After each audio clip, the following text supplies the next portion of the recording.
Hello dear students, welcome to our class. Students, आज के lecture में अपन बात करने वाले हैं क्लास 11th का चैप्टर नंबर 9 जिसका नाम है sequence and series and exercise. Upon discussion करने वाले हैं 9.2 क्वेश्चन नंबर 16, 17 और 18। इससे पिछले लेक्चर में हम लोगों ने बात कर ली क्वेश्चन नंबर 15 तक, जो कि आपका लास्ट लेक्चर था।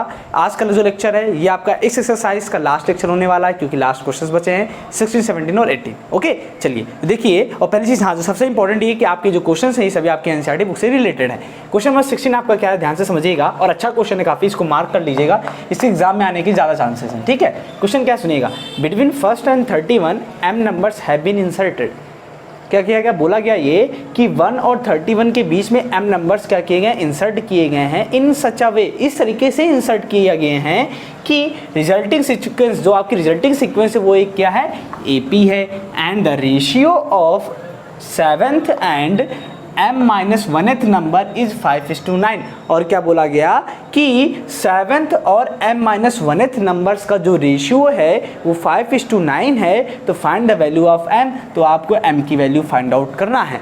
पास समझ में आ गया आपको इतनी। चलिए देखिए, अकॉर्डिंग टू क्वेश्चन चले तो पहली चीज उसने क्या बोली, between first and 31 m numbers are have been inserted. तो पहले हम क्या करते हैं, हम सबसे पहले 1 और 31 के बीच में m नंबर्स इंसर्ट करवाते हैं। मान लेते हैं पहला नंबर ये रहा 1 और उसके बाद लास्ट नंबर इज 31 ये रहा। ठीक है, ठीक, लास्ट नंबर इज ये रहा। इसके बीच में एम नंबर्स अगर अपन इंसर्ट करवाएं तो मान लीजिए पहला नंबर मान लेते हैं नंबर 1 है ये, फिर दूसरा नंबर 2 ले लेते हैं, फिर इसी तरीके से नंबर 3 ले लेते हैं, कॉमा डैश डैश डैश, अच्छा नंबर 7 भी ले लेते हैं, number 4, number 6, sorry number 5, number 6, number 7, comma dash dash dash, number m. देखिए मैं क्यों ले रहा हूँ, समझिएगा इस बात को। नंबर m-1, फिर नंबर m, फिर कॉमा नंबर m हो गया ना, फिर लास्ट वन इज 31। क्यों मैंने ऐसे लिखा, समझिएगा भी, आपको समझ में आ जाएगा। देखिए मैंने आपसे क्या कहा, मैंने कहा कि 1 और 31 के बीच में आप m नंबर्स इंसर्ट करवाइए। देखिए यहाँ से यहाँ तक मैंने m नंबर्स इंटर करवाए हैं कि नहीं करवाए हैं, m नंबर्स इंटर करवाए हैं कि नहीं करवाए, इंसर्ट करवाए हैं कि नहीं, सोचिए बताइए। देखिए 1 से स्टार्ट किया और m तक के मैंने यहाँ पर नंबर्स डाले। अब वो नंबर 1, नंबर 2, नंबर 3, नंबर 4 हमें कुछ भी तो पता नहीं है, तो हमने लेट कर लिया कि नंबर 1 ये, नंबर 2 ये, number 3, number 4, number 5, number 6, number 7 and number m-1 and number m। मैंने ऐसे क्यों लिखा, क्योंकि मुझे भी ज़रूरत है इन सब चीज़ों की, इसलिए मैंने ऐसे लिखा। अब समझिएगा इस चीज़ को। देखिए अगर ये नंबर्स हैं, ये क्या है, नंबर्स लिखे हुए हैं, और क्वेश्चन में क्या बोला गया आपको कि जो आपको रेशियो दिया गया है वो 7th और m-1th नंबर का रेशियो दिया गया। किसका किसका रेशियो दिया गया है, 7th और m-1th नंबर्स का रेशियो आपको 5:9 दिया गया है। इट मीन्स आपको जो रेशियो दिया गया वो नंबर्स के फॉर्म में दिया गया, और नंबर्स के फॉर्म में अपन सीक्वेंस और सीरीज में कुछ भी तो जानते नहीं, हम तो टर्म्स के बारे में सब कुछ जानते हैं। तो हम क्या करेंगे, हम 7th और m-1th नंबर को टर्म्स के फॉर्म में डिफरेंट कन्वर्ट करेंगे। तो इसके लिए अपन इस सीक्वेंस का यूज़ करें, क्योंकि जो जनरेट हुई आपकी ये सीक्वेंस क्या है, आर इन एपी है। जैसा कि आपको क्वेश्चन में बोला गया, क्या बोला गया कि अगर आप फर्स्ट और 31 के बीच में जो नंबर्स एम नंबर्स इंसर्ट करवाओगे, तो एम नंबर्स इंसर्ट करवाने पर जो आपको रिजल्टिंग सीक्वेंस मिलेगी वो आप क्या होगी, आर इन एपी होगी। अगर ये एपी में है तो ये आपका क्या होगा, फर्स्ट टर्म यानी T1, ये आपका सेकेंड टर्म, ये थर्ड टर्म, ये फोर्थ, ये फिफ्थ, ये सिक्स्थ, ये 7th और ये आपका 8th टर्म होगा, यानी ये आपका T8 होगा। ये कौन सा टर्म होगा, आपका 8th टर्म होगा। फर्स्ट टर्म 1 होगा, यानी ये आपका क्या होगा, ये आपका T1 होगा, ये क्या होगा, ये T2 होगा। देखिए मैं समझा रहा हूँ, समझिएगा ध्यान से। T3, T4, T5, T6, वैसे ये क्या है, T7, और ये क्या हो जाएगा आपका T8, यानी ये आपका 8th नंबर है। सॉरी, ये नंबर आपका 7 है बट टर्म कौन सा है, 8th टर्म है। मैंने क्या बोला, ये जो नंबर है कौन सा, नंबर 7 है बट टर्म कौन सा है, 8th टर्म है आपका। इस सीक्वेंस का कौन सा टर्म है, ये 8th टर्म है। ऐसे ही ये आपका कौन सा टर्म है, ये आपका अगर ये 8th टर्म है तो ये आपका कौन सा टर्म हो जाएगा, ये mth टर्म हो जाएगा। क्योंकि देखिए यहाँ पे 7 है ना, तो 7 से एक ज़्यादा है यहाँ पर। यहाँ देखिए यहाँ 7 टर्म है, नंबर कौन सा 7 है बट टर्म कौन सा 8th टर्म है। वैसे यहाँ पे नंबर m-1 है तो इससे एक ज़्यादा होगा, इससे एक ज़्यादा, क्योंकि ये m-1 कम है एक, और ये से एक ज़्यादा m हो गया। बात समझ आ गई आपको इतनी, कि ये नंबर से एक ज़्यादा है यहाँ पर टर्म, नंबर से एक ज़्यादा टर्म होगा। वैसे अगर ये नंबर m है, ये m नंबर है, तो ये आपका टर्म कौन सा होगा, ये आपका Tm+1वां टर्म होगा, tm प्लस 1th टर्म होगा, और ये आपका टर्म कौन सा होगा, ये आपका tm प्लस 2th टर्म होगा। मेरी बात समझ में आ गई आपको इतनी कि फर्स्ट टर्म, सेकंड टर्म और नंबर 7 जो है आपका कौन सा टर्म है, नंबर m-1 कौन सा टर्म है, और 31 कौन सा टर्म है, और नंबर m कौन सा टर्म होगा। ये चीज़ें हमने डिफाइन कर ली with the help of sequence. जो सीक्वेंस में टर्म्स होते हैं उनकी हेल्प से हमने नंबर्स को टर्म्स के फॉर्म में डिफाइन कर लिया। अब जो दिया है उसके अकॉर्डिंग बात करते हैं। बोला गया कि नंबर 7th नंबर, बोला गया आपको क्या कि जो 7th नंबर है, 7th नंबर और अपॉन में क्या है m-1th नंबर, m-1th नंबर्स का जो रेशियो है वो 5:9 आपको दिया गया है। ठीक है, अब देखिए जो 7th नंबर है, इस 7th नंबर को हम क्या लिख सकते हैं, 8th टर्म लिख सकते हैं, क्योंकि आपका जो 7th नंबर है किस प्लेस पे, 8th टर्म पर है, तो 7th नंबर की वैल्यू किसके इक्वल है, T8 के इक्वल है। मेरी बात समझे आप, 7th नंबर है किसके इक्वल होगा, T8 के इक्वल होगा। तो हम लिखेंगे कि 7th नंबर किसके इक्वल है, 8th टर्म के इक्वल है। और m-1th नंबर, जो आपका m-1th नंबर है, ये किसके इक्वल है, mth टर्म के इक्वल है। तो इसको अपन यहाँ लिख देंगे tm इक्वल टू में लिखेंगे 5/9। इस तरीके से हम लोगों ने नंबर्स को किस में कन्वर्ट कर दिया, टर्म में। अब हम जानते हैं कि 8th टर्म का मतलब होता है a + 7d, और tm का मतलब होता है a + m-1 इंटू में d, और इक्वल टू में होता है 5/9। ये चीज़ हम जानते हैं, इसको मान लेते हैं इक्वेशन नंबर फर्स्ट। अब क्या करेंगे, अब इस सीक्वेंस की हेल्प से हम फाइंड आउट करेंगे क्या, फर्स्ट टर्म और कॉमन डिफरेंस। क्यों, क्योंकि जब तक हमें फर्स्ट टर्म और कॉमन डिफरेंस नहीं मिलेगा हम यहाँ से m की वैल्यू फाइंड आउट नहीं कर पाएंगे। क्योंकि अगर हमें m की वैल्यू फाइंड आउट करनी है तो फर्स्ट टर्म और कॉमन डिफरेंस फाइंड आउट करना नेसेसरी है, क्योंकि यहाँ पर 3 अननोन है, और 3 में से अगर 2 अननोन फर्स्ट और कॉमन डिफरेंस हमें पता चल जाए तो अपन थर्ड अननोन यानी m की वैल्यू फाइंड आउट कर सकते हैं, जो कि हमें फाइंड आउट करना है। तो a और d फाइंड आउट करने के लिए हम इस सीक्वेंस का यूज़ करेंगे। अगर आपको पता हो तो याद हो, जब मैंने अरिथमेटिक मीन आपको पढ़ाया था तो वहाँ पर मैंने बताया था कि फर्स्ट और लास्ट टर्म के बीच में जो नंबर्स हम इंसर्ट करवाते हैं वो हमें क्या देते हैं, अरिथमेटिक मीन देते हैं। और जब हमने ये डिस्कशन किया था अरिथमेटिक मीन के बारे में, तो वहाँ मैंने आपको बताया था कि जब आपके फर्स्ट और लास्ट टर्म के बीच में अरिथमेटिक मीन्स दिए हों तो वहाँ पर अपन कॉमन डिफरेंस कैसे निकालते हैं। वहाँ पर अपन कॉमन डिफरेंस निकालने के लिए फॉर्मूला लगाते हैं d = b - a अपॉन में n+1। ये n क्या डिनोट करता है, ये n आपका डिनोट करता है इस सीक्वेंस में, इस सीक्वेंस में जो अरिथमेटिक मीन्स हैं वो टोटल कितने हैं, नंबर ऑफ अरिथमेटिक मीन्स। ये n क्या डिनोट करता है, ये n आपका डिनोट करता है नंबर ऑफ अरिथमेटिक मीन्स, कि इस सीक्वेंस में total number of arithmetic means कितने हैं। तो आपको पता है कि इस सीक्वेंस में हमने m नंबर्स को इंसर्ट करवाया, और ये m नंबर कौन कौन से, अरिथमेटिक मीन है आपके, यानी कि नंबर ऑफ अरिथमेटिक मीन्स कितने हो गए आपके पास, m हो गए। तो ये n इक्वल टू हमें क्या दे दिया गया, n इक्वल टू आपको दे दिया गया m। ठीक है, और फर्स्ट टर्म कॉमन डिफरेंस की अगर बात करें, फर्स्ट टर्म और ये क्या है, a और b, देखिए n इक्वल टू आपको कितना है, m दिया हुआ है। b मतलब लास्ट टर्म, b का मतलब लास्ट टर्म कितना है 31, तो b इक्वल टू 31 दे दिया गया।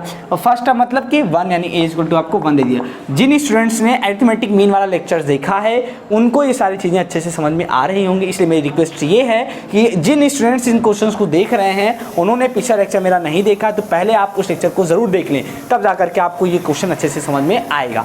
ठीक है, तो d निकालने के लिए हम बोलेंगे d इक्वल टू b आपके पास है 31, फर्स्ट टर्म आपके पास है 1, n इक्वल टू m है और m+1, तो कॉमन डिफरेंस आपको मिलेगा d इक्वल टू में 30 अपॉन में m+1। अब आपको क्या करना है, बोलेंगे put d in equation first. क्या बोलेंगे, आप d की वैल्यू इक्वेशन फर्स्ट में पुट करिए, उसको सॉल्व करिए तो आपको m की वैल्यू फाइंड आउट हो जाएगी। चलिए इसको यहाँ पर पुट करके इसको सॉल्व करते हैं। आप देखिए, बोलेंगे put d in equation first.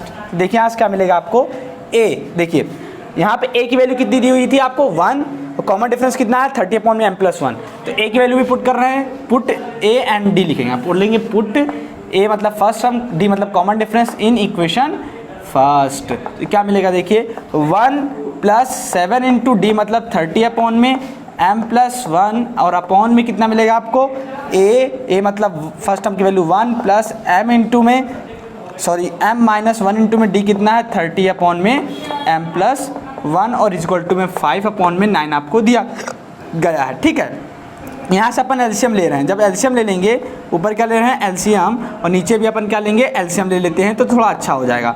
ठीक है, तो करने में थोड़ा आसानी हो जाएगी क्वेश्चन को, और इवेलुएट कर लेंगे। जब एलसीएम ले लेंगे तो देखिए यहाँ पे आ जाएगा m+1 और प्लस 7 3 जा 21, तो 210 हो जाएगा, और अपॉन में कितना मिलेगा आपको m+1 मिलेगा। देखिए सही है कि नहीं, देखिए m प्लस 1 प्लस 7 3 21 तो 210 अपॉन में m प्लस 1 हो गया। फिर अपॉन में कितना मिलेगा आपको, यहाँ जब m प्लस 1 एलसीएम ले लेंगे आप तो m प्लस 1 और प्लस 30m मल्टीप्लाई भी साथ में कर रहा हूँ मैं 30m और प्लस माइनस माइनस का 30 और अपॉन में कितना मिलेगा m प्लस 1 आपको मिल जाएगा। तो ये चीज़ें आपको ऐसे मिल गई और इक्वल टू में 5 अपॉन में 9 आपको मिल जाएगा। ठीक है, तो अगर आप देखो यहाँ से तो m प्लस 1 से m प्लस 1 कैंसिल आउट हो जाएगा। तो यहाँ पे अब आपको क्या मिलेगा, मिलेगा m प्लस 210 अपॉन प्लस 1 यानी 211 मिलेगा m प्लस 211 अपॉन में कितना मिलेगा m प्लस 211। ठीक है ना, कितना मिलेगा m प्लस 211 अपॉन में कितना मिल जाएगा आपको, देखिए यहाँ पे 30m प्लस m 31m हो जाएगा और प्लस उसके बाद माइनस का 30 प्लस का 1 माइनस का 29 इक्वल टू में 5/9 हो जाएगा। बात समझ में आ गया इतनी आपको। अब क्या करना है, अब आपको क्रॉस मल्टीप्लाई कर दीजिए। जब अपन क्रॉस मल्टीप्लाई करेंगे देखिए आपको क्या मिलेगा, 9 का मल्टीप्लाई से करेंगे तो हो जाएगा 9m प्लस का 9 1 जा 9 9 1 जा 9 और 9 2 जा 18 यानी 1899 इक्वल टू में मिलेगा आपको 5 1 जा 5 और 5 3 जा 15 155m माइनस का 5 9 जा 45 का 5 करिए 4 5 2 जा 10 1 यानी 145 मिल जाएगा। बात समझ में आ गया आप सभी को इतनी। कितना मिल गया, 9m प्लस का 1899 इक्वल टू 155m अपॉन में माइनस का 145। इस माइनस के 145 को अपन इधर ट्रांसफर कर देते हैं, 9m को उधर ट्रांसफर कर देते हैं तो 145 प्लस का हो जाएगा 1899 और इक्वल टू में आपको मिलेगा 155m माइनस का 9m। ठीक है, जब इसको आप ऐड करेंगे 5 9 कितना हो जाएगा 14 का 4 कैरी आया 1 9 और 1 10 और 4 14 का 4 कैरी आया 1 8 और 1 9 और 1 10 का 0 कैरी आया 1 तो 2044 इक्वल टू मिलेगा आपको 146m मिल जाएगा। क्योंकि 155 में से जब आप 9 माइनस करोगे तो 146m बचता है। अगर आप m की वैल्यू आपको निकालनी है तो कितना आ जाएगा 2044 अपॉन में 146। जब इससे आप इसको डिवाइड करोगे तो आपको मिलेगा 14 यानी कि m की वैल्यू आपको कितनी मिल गई 14 यानी कि 146 से जब आप इसको डिवाइड करोगे तो 2044 आपका 14 टाइम्स में कैंसिल आउट हो जाएगा। तो इस तरीके से स्टूडेंट्स आपको m की वैल्यू कितनी मिल गई, m की वैल्यू मिल गई आपको 14 यानी कि हमसे पूछा गया find the value of m।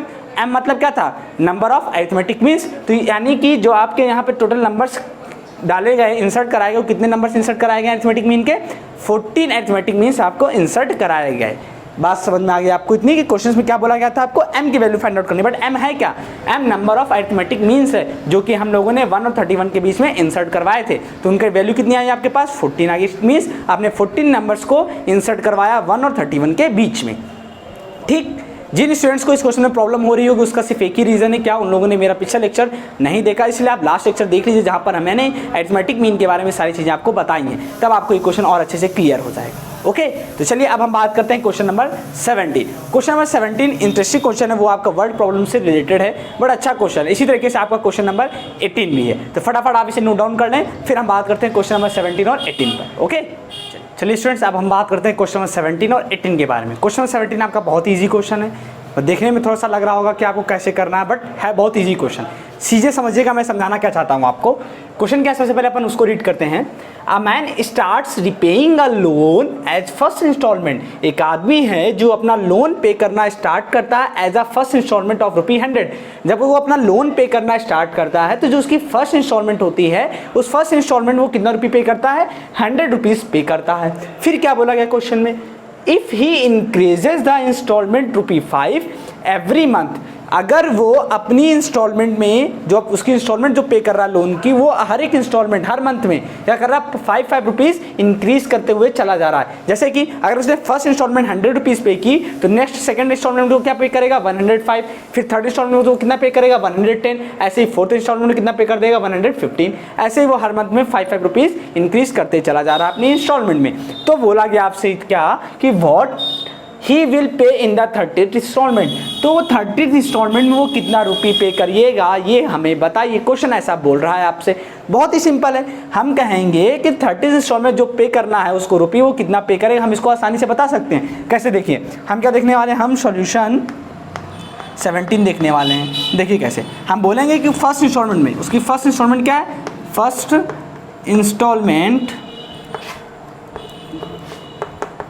₹100 पे करता है वो, ठीक है। एंड सेकेंड इंस्टॉलमेंट कितना पे करेगा वो, सेकेंड इंस्टॉलमेंट कितना पे करेगा 105 रुपये पे करेगा। ऐसे ही थर्ड में 115 एंड फोर्थ में 100 सॉरी थर्ड में 110 है, फोर्थ में 115, ऐसे डैश करके वो 30th इंस्टॉलमेंट में कितना पे करेगा ये हमें बताना है। उसकी 30th इंस्टॉलमेंट में वो कितना अमाउंट पे करेगा ये हमें बताना है। बहुत इजी वे में बता लेंगे हम। इसके लिए देखिए हमारे पास सीक्वेंस क्या क्रिएट होगी। पहले इंस्टॉलमेंट में वो 100 रुपये पे करता है, सेकंड इंस्टॉलमेंट में वो 5 रुपीज़ इंक्रीज करता है तो कितना हो जाता है 105, एंड थर्ड इंस्टॉलमेंट में 110, ऐसे डैश करके हमें 30th इंस्टॉलमेंट बतानी है कि उसमें 30th इंस्टॉलमेंट में कितना अमाउंट पे किया होगा। बहुत ही सिंपल है। देखिए अगर हमें 30th इंस्टॉलमेंट बताना है उस कितना अमाउंट पे किया, तो 30th इंस्टॉलमेंट मतलब क्या है कि अगर आपकी एक सीक्वेंस बन गई तो हमें इस सीक्वेंस का T30 बताना है, 30th टर्म फाइंड आउट करना है। क्यों? देखिए फर्स्ट टर्म कितना है 100 है, सेकंड टर्म 105 है, तो थर्ड टर्म 110 है। ऐसे अगर हम 30th टर्म फाइंड आउट कर लें तो क्या आपको 30th इंस्टॉलमेंट में कितना अमाउंट पे करेगा वो पता चल जाएगा कि नहीं? पता चल जाएगा कि नहीं? पता चल जाएगा ना। हाँ, यही मैं आपको समझाना चाह रहा हूँ कि जब ये आपकी सीक्वेंस क्रिएट हुई है, सीक्वेंस किसकी है? अमाउंट्स की सीक्वेंस है। ठीक है, बस समझ आ गई किसकी सीक्वेंस है? अमाउंट की सीक्वेंस है। तो यहाँ पे 100 अमाउंट है, 105 है, 110, ऐसे ही जब अपन T30 फाइंड आउट कर लेंगे तो T30 में जो वैल्यू मिलेगी आपको वो क्या होगी? 30th इंस्टॉलमेंट का अमाउंट होगा। चलिए फाइंड आउट करते हैं। 30th फाइंड आउट करने का मतलब है T30 का मतलब होता है A+29D। कितना होता है? A+29D।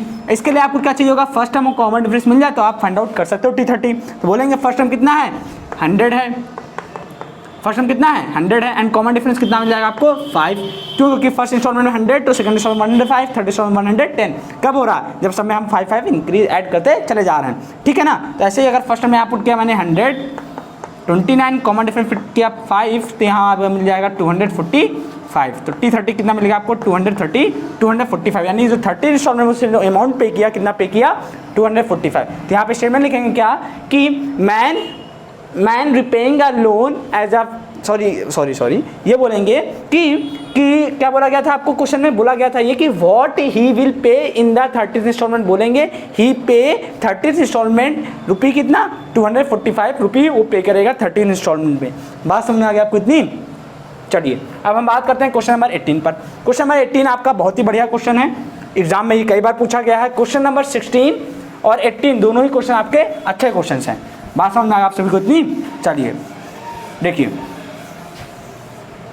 Question number 18, the difference between any two consecutive interior angles. पहले क्वेश्चन रीड करते हैं फिर मैं आपको और अच्छे से एक्सप्लेन करता हूँ। The difference between any two consecutive interior angles, इनका मतलब क्या होता है? ऑफ अ पॉलीगन, पॉलीगन का मतलब क्या होता है? इस 5।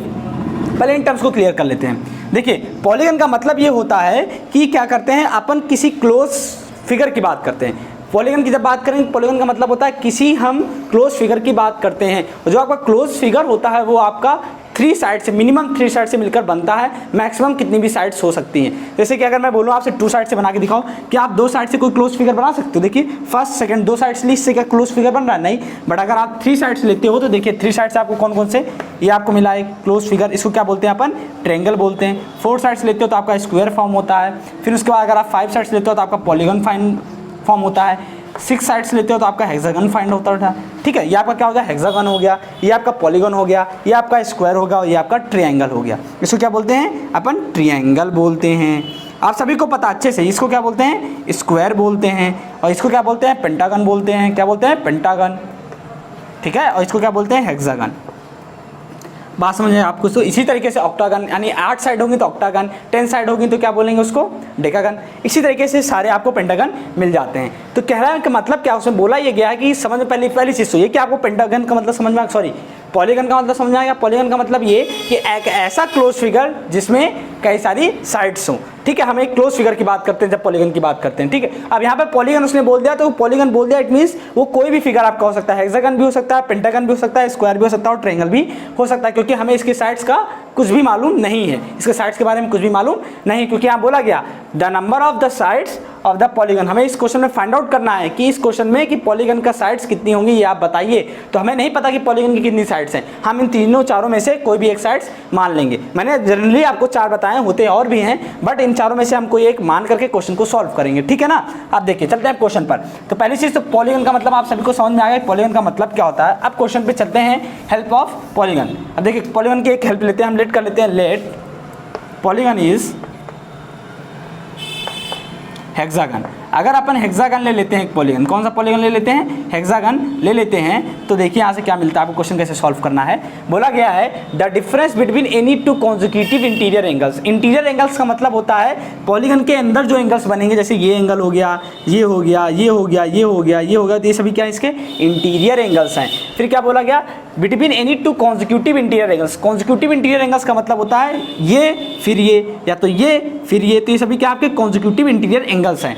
Of a polygon is 5। बोला गया अगर दो कॉन्जिक्यूटिव इंटीरियर एंगल्स के बीच का जो डिफरेंस है वो कितना दे दिया जाए आपको 5।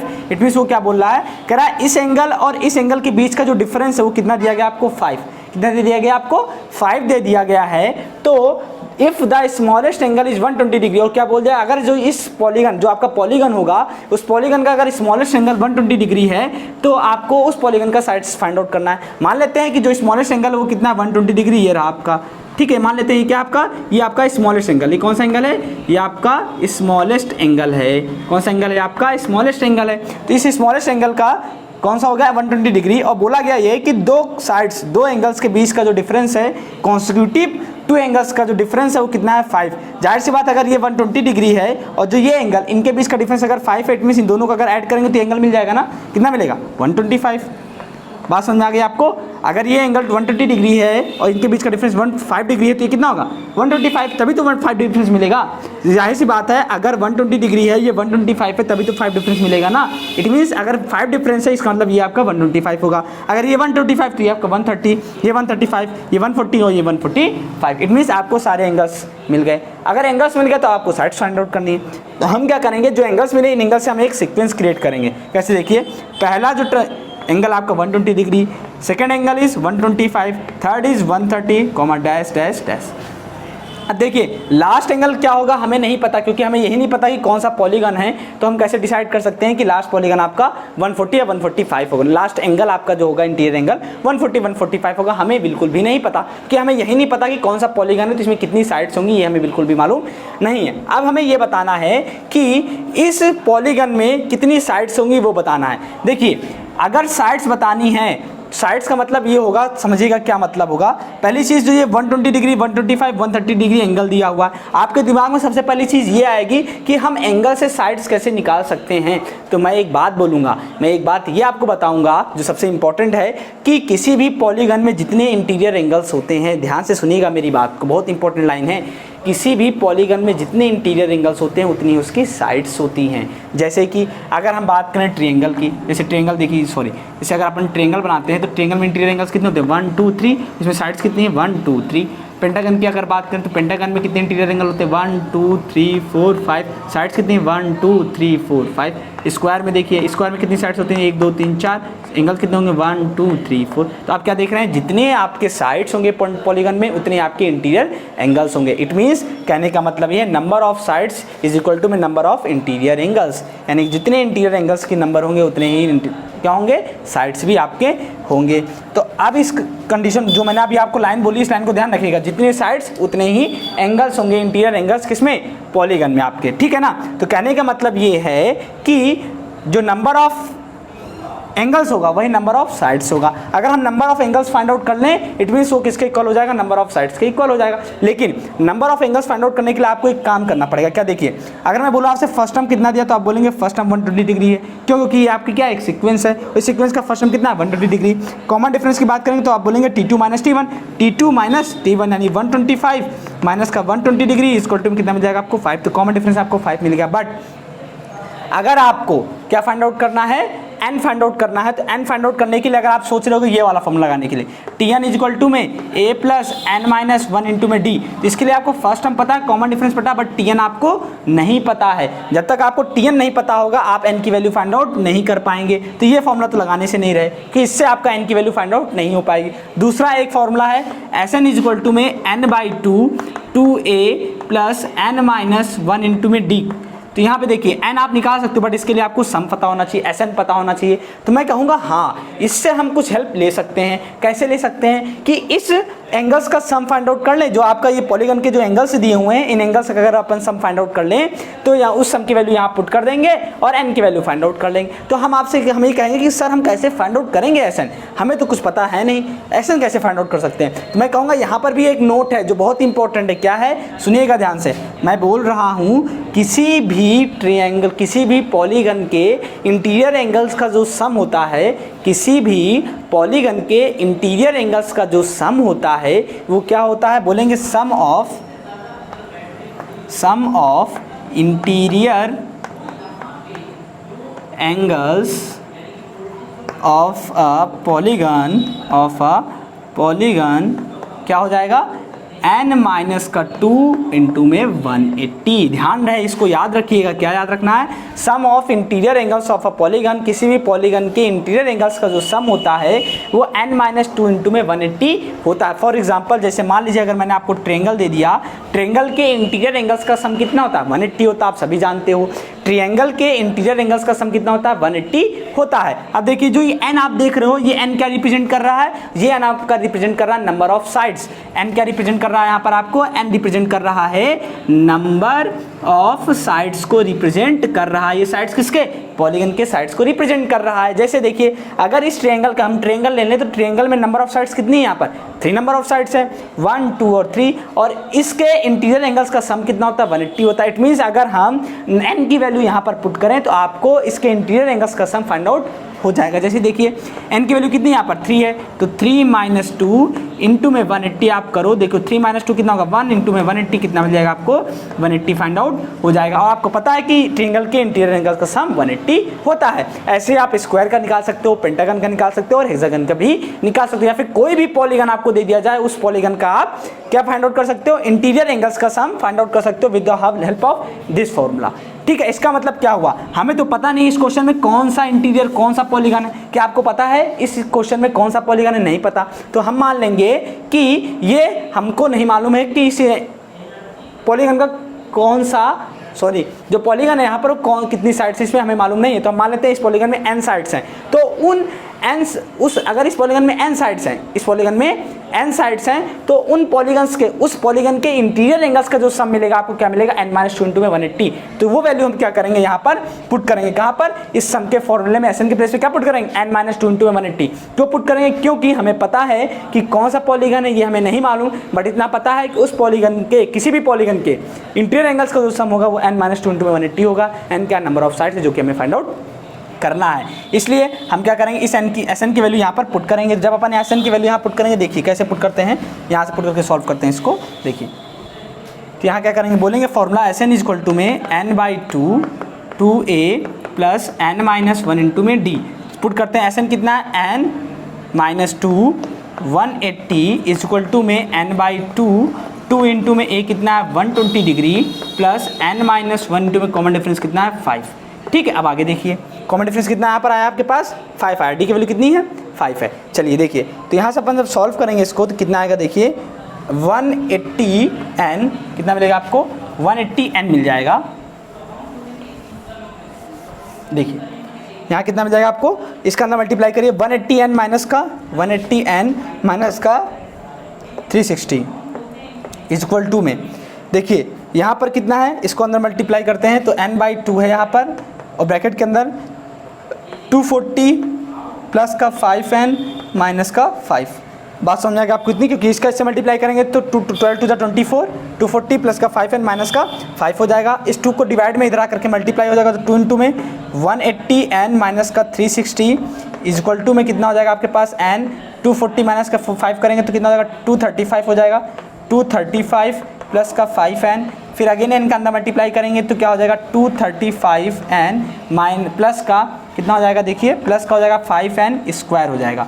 ठीक है, अब इसको सॉल्व करते हैं तो यहाँ हो जाएगा 0 360n माइनस का 2 0 0 2 6 12 2 3 6 और 1 7 यानी 720 कितना 2 0 0 2 6 12 2 3 6 1 7 हो गया। अब देखिए इसको जब सॉल्व करेंगे तो हम क्या करते हैं, इन दोनों वैल्यूज़ को उधर ट्रांसफर कर देते हैं तो क्या हो जाएगा 5n स्क्वायर प्लस का 235n माइनस का 360 एन और प्लस का 720 इज इक्वल टू में 0 हो जाएगा। देखिए अब आगे क्या करना है आपको, इस नोट को इसको लिख लिए ना, sum of interior angles of a polygon is equal to n-2 into 180 और n क्या नंबर ऑफ साइड्स, लिख लीजिएगा इसको, बहुत इंपॉर्टेंट है, ठीक है ना। चलिए अब आगे बात करते हैं, इधर देखिए बहुत बढ़िया क्वेश्चन है, आपका एग्जाम में जरूर पूछा जाता है ये। तो यहाँ से देखिए क्या मिला आपको, 5n² माइन प्लस का, देखिए प्लस नहीं माइनस का होगा, क्यों 360 में से अगर 235 आप माइनस करो तो 10 में से 5 जाएगा, 5 बचेगा, 10 में से 5 जाएगा तो 5 बचेगा, और यहाँ बचा 5 में से 3 जाएगा तो 2 बचेगा, 5 में से 3 जाएगा तो 2 बचेगा, और यहाँ पे 3 में से 2 जाएगा तो 1, यानी 125 आपके पास बचा रह जाएगा। कि 125 और प्लस 235 आपको क्या जाएगा 360 प्लस का 720 इक्वल टू में 0। यहाँ से 5 कॉमन लेते हैं तो कितना हो जाएगा n² माइनस का 5 जा 25, 25 5 जा 5, 51 25, और प्लस का कितना हो जाएगा 5 1 जा 5, 5 2 जा 10, 5 4 जा 20 इक्वल टू में 0। चेक कर लेते हैं एक बार, 5 1 जा 5 तो 7 में से 5 गया, 2 बचा, तो 5 2 जा नहीं होगा यहाँ पे, 5 4 जा 20 होगा, 144 मिलेगा। अब सही है, देखिए सही है ना एकदम, ठीक है। चलिए आप क्या करते हैं, ये 5 मिनट कॉन्स्टेंट वैल्यू उधर जाकर डिवाइड होकर 0 हो जाएगा, n² माइनस का 25 प्लस का 145 इक्वल टू में 0 हो जाएगा। आप देखिए 145 है ना, और 16 9 जा कितना होता है 145, 16 9 जा 145, यानी हमें ऐसा नंबर ढूंढना जिसका मल्टीप्लिकेशन 145 मिले और एडिशन करने पे 25 मिले। तो 16 9 जा 145, और 16 9 कितना होता है, 16 और 9 25 होता है, n² माइनस का 16 n, यहाँ पे n है आपका 25n, ठीक है 25n है, ठीक है। चलिए तो यहाँ हो जाएगा 16n प्लस का 9n और प्लस का 145 इक्वल टू में 0 हो जाएगा, तो जाएगा n² माइनस का 16n प्लस माइनस का 9n और प्लस का 144 इक्वल टू में 0। अब यहाँ से क्या लेते हैं n कॉमन, तो जाएगा n माइनस का 16, यहाँ से माइनस का क्या ले लेते हैं कॉमन, 9 कॉमन ले लेते हैं, तो जाएगा n माइनस का 16 इक्वल टू में 0, ठीक है ना, सही है सब कुछ, ओके। अब देखिए अब इसके आगे का सॉल्यूशन यहाँ पे देखते हैं, इसके आगे का सॉल्यूशन यहाँ देखिए आप क्या हो जाएगा, यहाँ से देखिए n-16 कॉमन है, तो n-16 जब आप कॉमन ले लेंगे तो अंदर ब्रैकेट के अंदर बचेगा n माइनस का 9 इक्वल टू में 0। तो अब आप यहाँ से देखोगे n इक्वल टू आपको 16 मिलेगा और n इक्वल टू में 9 मिलेगा।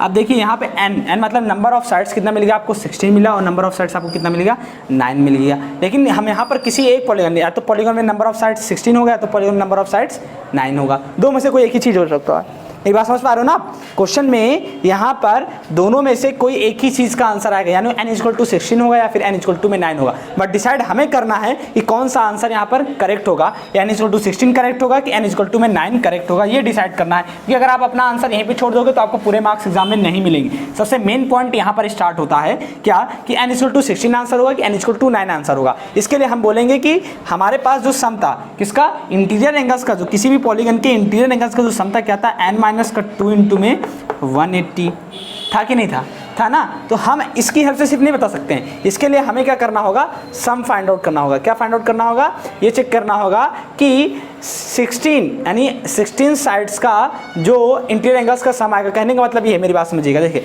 ऐसा नहीं, इक्वल टू हम लोगों ने फॉर्मूला क्या लगाया था, n/2 2a plus n-1 into में d, ये लगाया था।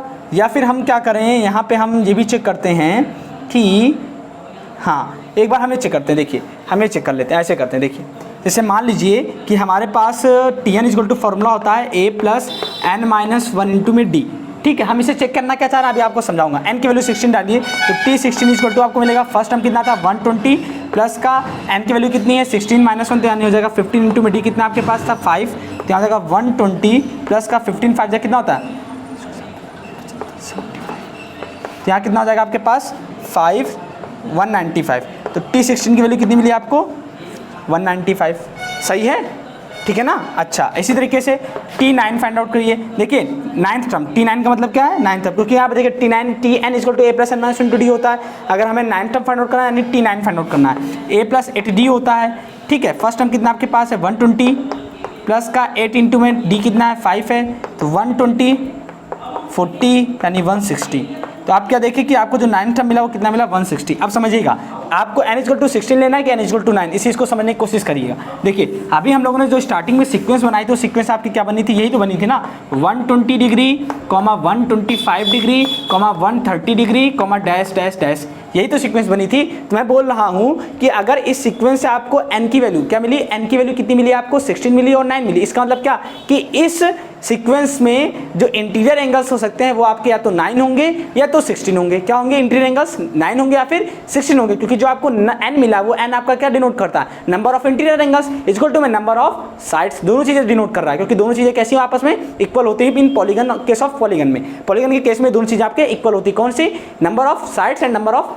इंटीरियर एंगल्स, ठीक है, दोनों इक्वल होते हैं। तो इसका मतलब क्या है, जो n की वैल्यू 16 और 9 आई है ये क्या शो कर रही है कि इस सीक्वेंस में आपके पास इंटीरियर एंगल्स कितने हो सकते हैं, 9 होंगे या फिर 16 होंगे। बट एग्जिस्ट कौन करेगा, कौन सा आंसर यहाँ करेक्ट होगा वो हमें चेक करना है। तो हम बोलेंगे ये कि यहाँ पर एक तो T16 मतलब क्या है कि जो आपको 16th इंटीरियर एंगल मिलेगा वो आपका 195 होगा, और जो आपको 9th एंगल मिलेगा आपको इंटीरियर वो 160 होगा। अब देखिए यहाँ पे इंपॉर्टेंट क्या है, जैसे अगर मैंने हेक्सागन बनाया, आपके पास क्या बना दिया, हेक्सागन। जब हेक्सागन हम बनाएंगे तो हेक्सागन में आप देख रहे हो जितने भी एंगल्स बने हैं ये सभी एंगल्स आपके 180 डिग्री से कम है। कितने, 180 डिग्री से कम है, देखिए है कि नहीं, ये भी 180 से कम, ये भी सभी एंगल्स क्या 180 से कम है। 180 एंगल का मतलब क्या होता है, एकदम स्ट्रेट लाइन, क्या होता है, एकदम स्ट्रेट लाइन होता है। ये आपको क्या देता है, 180 डिग्री देता है। क्या देता है आपको, 180 डिग्री देता है।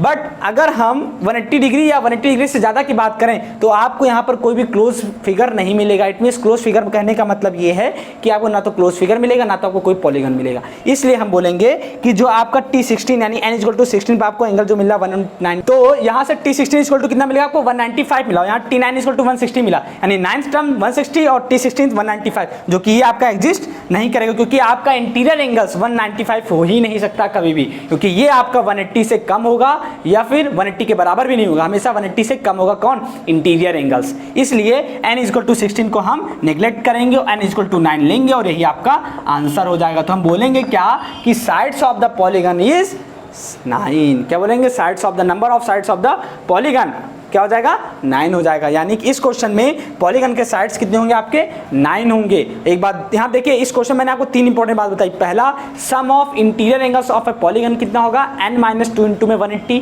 किसी भी पॉलीगन के इंटीरियर एंगल्स का सम आपका n-2 180 होगा। नेक्स्ट इंपॉर्टेंट चीज ये, किसी भी पॉलीगन के इंटीरियर एंगल्स, जितने नंबर ऑफ इंटीरियर एंगल्स होंगे उतनी नंबर ऑफ साइड्स होंगी। एंड नेक्स्ट इंपॉर्टेंट चीज क्या कि ये कि जो आपका पॉलीगन होता है उस पॉलीगन में जितने भी इंटीरियर एंगल्स होंगे उन सभी इंटीरियर एंगल्स की जो वैल्यू होगी वो हमेशा 180 से कम होगी। क्या होगी, 180 से कम, ना तो 180 से ज़्यादा ना 180 के बराबर, क्योंकि अगर 180 से ज़्यादा 180 के बराबर हो जाएगा तो आपका पॉलीगन ही क्रिएट नहीं हो पाएगा, क्योंकि स्ट्रेट लाइन बनेगी, स्ट्रेट लाइन से आपको कोई पॉलीगन नहीं मिल पाता है। ठीक है ना। चलिए, तो इसी के साथ में आज का लेक्चर अपन यहीं पे एंड करते हैं और इसी के साथ में आज की एक्सरसाइज 9.2 भी कंप्लीट होती है। नेक्स्ट लेक्चर में हम बात करेंगे एक्सरसाइज 9.3, बट एक्सरसाइज 9.3 पे बात करने से पहले जो इंपॉर्टेंट थिंग है क्या कि हम उस पर बात करने से पहले कुछ इंपॉर्टेंट टर्म्स के बारे में बात करेंगे, क्योंकि जो आपका एक्सरसाइज 9.3 है वो आपका जियोमेट्री प्रोग्रेशन से रिलेटेड है। तो पहले हम बात करेंगे जियोमेट्री प्रोग्रेशन होती क्या है, जियोमेट्री प्रोग्रेशन में हम चीज़ों को कैसे पहचानेंगे, उस पर हम कॉमन डिफरेंस होता है कि नहीं होता, उसमें क्या ऐसी चीज़ें होती हैं जिससे उसका नाम जियोमेट्री प्रोग्रेशन पड़ा, ये सारी चीज़ें हम नेक्स्ट लेक्चर में डिस्कशन करने वाले हैं। तो फिलहाल आज के लेक्चर को यहीं पे एंड करते हैं, फिर मिलेंगे अगली क्लास में। अभी के लिए goodbye and thank you so much for watching this lecture students.